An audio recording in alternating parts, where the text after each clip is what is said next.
In 1965, in a flooded tomb in central China, archaeologists open a coffin damaged by water. Inside, next to a human skeleton, they find an object that should not exist in that condition. A sword left underwater for centuries, and yet, when it is pulled from its scabbard, the blade still shines. It is sharp, intact, more than 2,000 years old. This is the story of the Sword of Goujian, and why, even today, it continues to amaze. The discovery takes place along an ancient aqueduct in the Zhang River Reserve near Jingzhou. Archaeologists uncover more than 2,000 artifacts, but none is like that sword. The tomb was completely flooded. It had remained underwater for at least 1,000 years. The scabbard, made of wood and black lacquer, was damaged. Everything suggested a corroded, fragile object. But no, when the blade is extracted, it is almost perfect. The sword shows no obvious signs of oxidation. The edge is still sharp.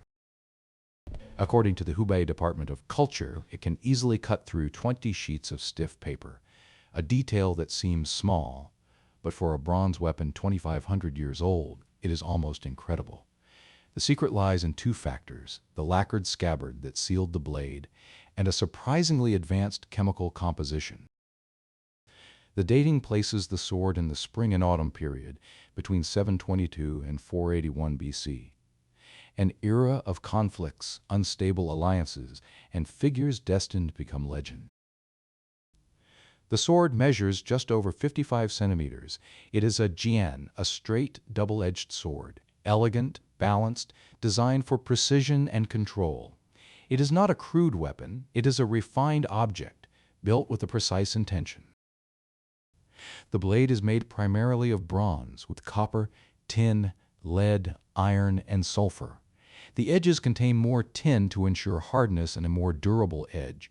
Copper increases flexibility. Sulfur helps prevent corrosion. Every choice has a function. Nothing is decorative by chance.